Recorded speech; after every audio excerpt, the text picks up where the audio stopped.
Nang alas 7 ng gabi noong January 1, 2011, tumawag ang isang ina sa kanyang anak, ngunit hindi ito sumasagot. Sa halip, nakatanggap siya ng isang tawag na mula sa asawa nito na umiiyak at sinabing pinatay raw ang kanyang misis sa inuupahan nitong dorm. Sinabi niya rin na siya ang nakadiskubre sa bangkay at tumawag na rin siya sa pulisya. Agad namang nagsimula ang investigasyon at nang suriin ang CCTV footage sa lugar, nakita ng mga pulis ang isang lalaking nakasuot ng wig at damit pambabae na pumasok sa dorm nung gabi ng insidente. Ikinagulat nga ng lahat nang makilala sa video na ang salarin ay ang mismong asawa ng biktima. Ano nga ba ang nagtulak sa kanya upang paslangin ang sarili niyang asawa at ang hindi pa isinisilang na sanggol sa sinapupunan nito? Hello everyone! Welcome back sa aking channel. Ako po si Miss Denise, ang narrator ng Tagalog Crime Recollection. Kung mahihilig po kayo sa crime stories, i-like nyo na po ang video ito, mag-subscribe na rin po kayo kung hindi pa po kayo nakakapag-subscribe, at don't forget to click the notification bell para lagi po kayong updated sa aking mga susunod na kwento. Simulan na po natin ang kaso natin sa araw na ito.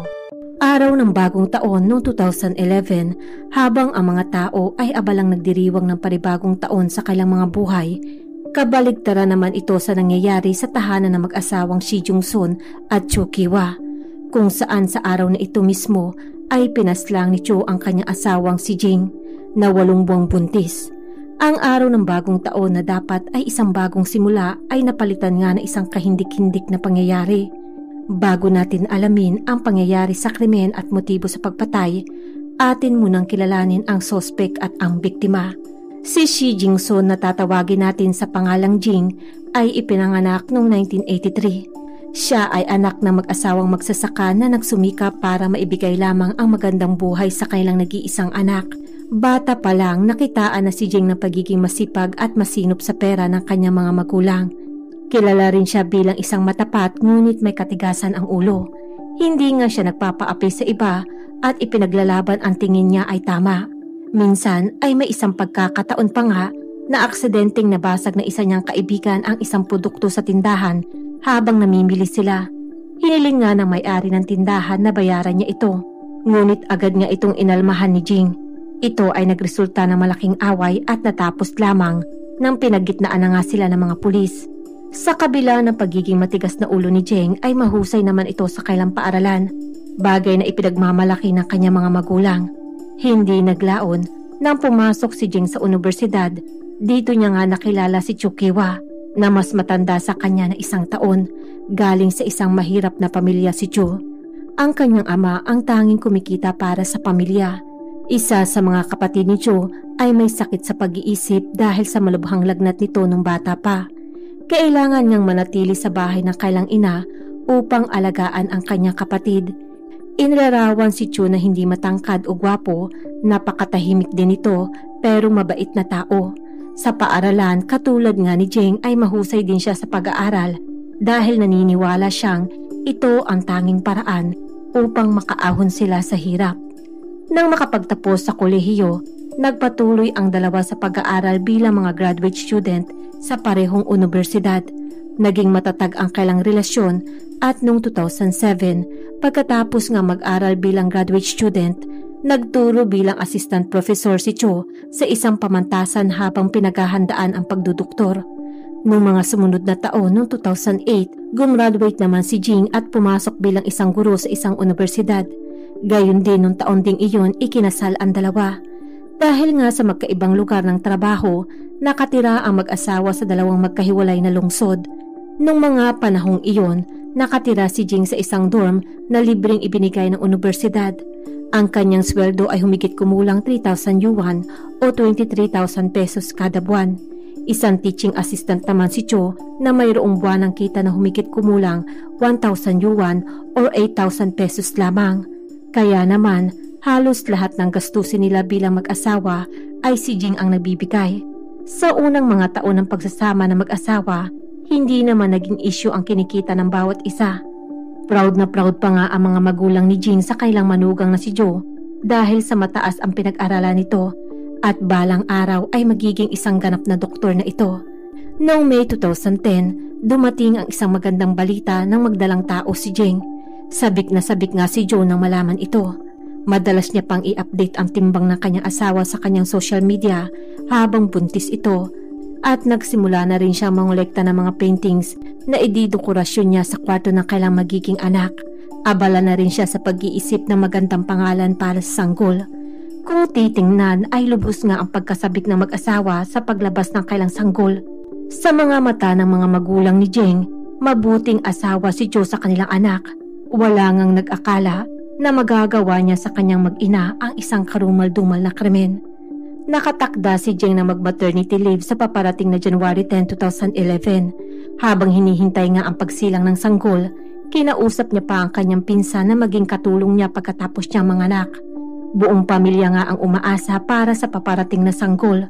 Noong pagsapit ng January 1, 2011, pumunta nga si Joe sa lungsod kung saan nakatira si Jing. Naghapunan sila ng kanyang asawa kasama ang ina at pinsan nito.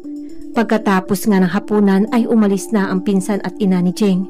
Mga alas 7 ng gabi, tinawagan ng ina ni Jing ang kanyang anak, ngunit hindi ito sumasagot. Sa una, hindi naman nag-alala ang ina. Inisip na lamang niya na baka busy lamang ang kanyang anak.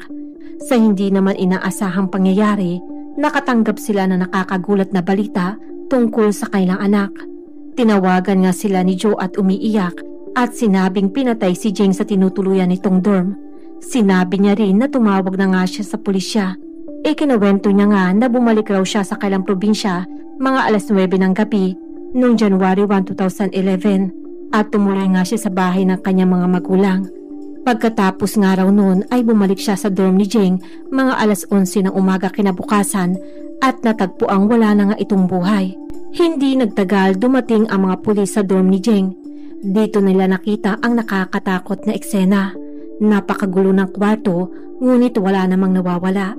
Mapapansin din ang nakakalat na mga dugo sa sahig at pader. Naliligo rin sa dugo ang buong katawan nito habang nakamulat pa ang mga mata nito. Ayon nga sa pagsisiyasat ng mga eksperto, ang biktima ay nagtamo ng 27 beses na saksak. 11 sa mga ito ay malubhang sugat at ang 2 sa mga ito ay tumago sa ulo ng sanggol na nasa loob ng tiyan niya. Sa tulong ng isang CCTV footage ay hindi nga naging komplikado ang nangyaring investigasyon. Natuon naman ang pansin ng mga investigador kay Joe dahil na rin sa ikinikilos nito sa nakitang footage. Sa unang CCTV footage sa koridor noong umaga, pumasok nga si Joe sa kwarto ng 9 na segundo lamang at mabilis din itong umalis. Ni hindi nga siya sumigaw o nagpanik, kalmado lamang ito. Napakaikli nga ng 9 na segundo upang inspeksyoning mabuti ang kaganapan sa kwarto at kumpirmahing patay na ang kanyang asawa. Patuloy na sinuri ng mga investigador ang mga CCTV footage noong gabi na ika-1 ng Enero hanggang makita nila ang isang video ng isang taong nakasuot ng wig at damit pambabae. Gusto nga nitong magpanggap bilang isang babae ngunit nakilala pa rin siya na lalaki dahil sa paraan ng kanyang paglalakad at bulto ng kanyang pangangatawan. Agad nga nilang nalaman na si Joe ang napapanggap na ito. Hindi pa rin nga makapaniwala ang pamilya ni Jing na ang kanyang sariling asawa ang pumatay sa kanya. Nung simula nang kumprontahin siya ng mga pulis, mariin namang itinanggi ni Joe na may kinalaman siya sa pagpatay sa kanyang asawa. Ngunit hindi niya naman nga maipaliwanag ang nakita sa CCTV at sa huli ay umamin na rin nga siya na siya ang gumawa ng krimen. Sa katunayan, hindi raw ito ang unang beses na sinubukan niyang patayin ang kanyang asawa. Ang orihinal niya talagang plano ay dalhin ang kanyang asawa sa isang malawak na field ng paaralan kung saan ito nagtatrabaho at doon niya nga raw ito balak na patayin. Noong ika-7 nga ng umaga ng December 31, 2010, pumunta si Joe sa field ng paaralan para gawin ang kanyang plano. Nagpadala nga ito ng isang mensahe kay Jing gamit ang ibang numero at nagpanggap na ibang tao. Pinapapunta niya nga ang kanyang asawa sa nasabing lugar para isakatuparan ang kanyang maitim na plano, ngunit nabigo siya dahil hindi nga nakarating ang kanyang asawa.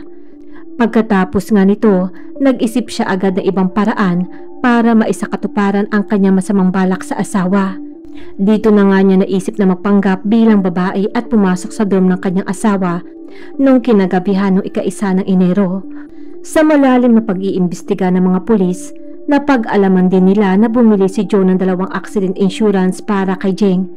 At pagkatapos nga na walang awang pagpatay sa kanyang mag-ina, ay nagawa pa nitong tumawag sa insurance company. Ayon nga kay Joe, hindi niya raw pinatay ang kanyang asawa para lamang makakuha ng insurance.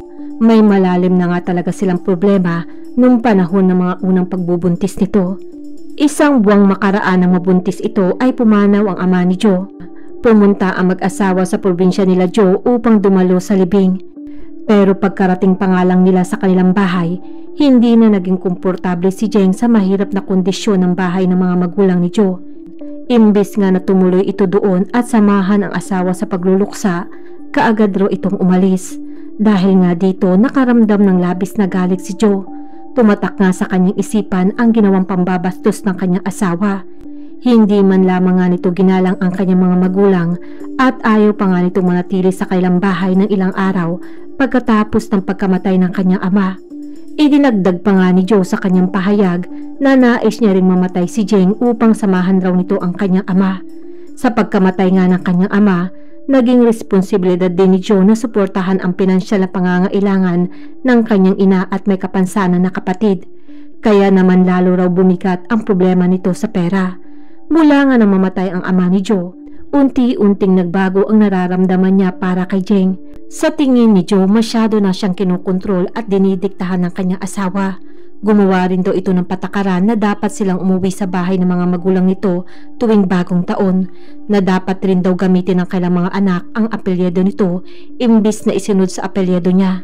At ang katotohanan, si Jeng ang nagmamay-ari ng halos lahat ng kailang mga ari-arian. Sinabi rin nga ni Joe na hindi niya lubos maisip nang sabihin ng kanyang asawa na putulin na nga niya ang relasyon sa kanyang kapatid na may kapansanan sa pag-iisip. Dahil dito, nagalit nga siya ng sobra at pakiramdam niya ay nawawala na ang kanyang dignidad bilang isang lalaki dahil sa mga dimad na ito ni Jeng. Sa isang panayam, hindi naman makapaniwala ang ilan sa mga kapitbahay at katrabaho ni Joe na nagawa niya ang ganong krimen dahil kilala nga nila itong mabait at mahinahong tao. Ilan din sa mga kakilala ng mag-asawa ang nagbigay din ng patotoo na madalas nga nilang naririnig ang pag-aaway ng mag-asawa sa telepono, kaya't marahil may itinatago ngang sama ng loob si Joe sa kanyang asawa. Kahit nga madalas na magkaroon ng alitan ang mag-asawa, ni hindi naman nabanggit ni Joe ang diborsyo. Sa halip, brutal niyang pinatay ang kanyang asawa kasama ang kanilang sanggol. Nang tanungin siya ng mga pulis kung bakit hindi na lamang siya nakipaghiwalay, sinabi nga ni Joe na hindi niya alam kung paanong haharapin ang kanyang mga kamag-anak at kaibigan kung maghihiwalay sila. Muli naman siyang tinanong ng pulis kung mas kaya niya bang harapin sila ngayon na pinatay niya ang kanyang asawa. Agad namang sinabi ni Joe ang mga salitang hindi na mahalaga ang anumang sasabihin nila dahil hindi na nga nila makikita pa ang aking mag-ina. Nang interviewin naman ng mga reporter ang ina ni Joe, lumuhod ito sa harap ng kamera at humingi ng paumanhin sa mga magulang ni Si Jung-sun. Nang makita ito ng kapatid niya, natakot at napaiyak ito kahit hindi niya naman alam kung ano ang nangyayari. Sa huli, hinatulan nga ng kamatayan si Joe. Sa malagim na kabanata ng buhay ni Jeng at Joe, ating natunghayan kung saan ang pride, sama ng loob at kawalan ng maayos na komunikasyon ay humantong sa isang trahedyang walang pinipiling biktima. Pati ang inosenteng sanggol ay hindi man lamang nga nabigyan ng pagkakataong mabuhay. Ngunit sa likod ng mga pangyayaring ito, may mahalagang aral tayong maihahalin tulad sa ating sariling buhay. Ang komunikasyon at paggalang sa isa't isa ang siyang pundasyon ng anumang relasyon. Ang pagiging bukas sa mga problema sa halip na ipunin ang mga ito hanggang sa sumabog ay maaaring magligtas ng pamilya, pag-ibig at maging ng buhay. Bilang paalala, huwag nating hayaan ang ating damdamin, galit, hinanakit o pangamba ang maging dahilan upang kitilin natin ang buhay ng iba o wasakin ang ating sariling kapayapaan. Sa halip, humanap tayo ng lakas ng loob na harapin ang mga hamon ng may pag-unawa at pagmamahal. Maraming salamat po sa patuloy na panunood ng aking video. Kung nagustuhan niyo po ang kwento ko sa araw na ito, i-like niyo na po ang video ito, mag-subscribe na rin po kayo, at huwag niyo pong kalimutan na mag-share na inyong opinion sa comment section. Malaking tulong po ito sa aking maliit na channel. Ako pong muli si Denise at see you in my next video.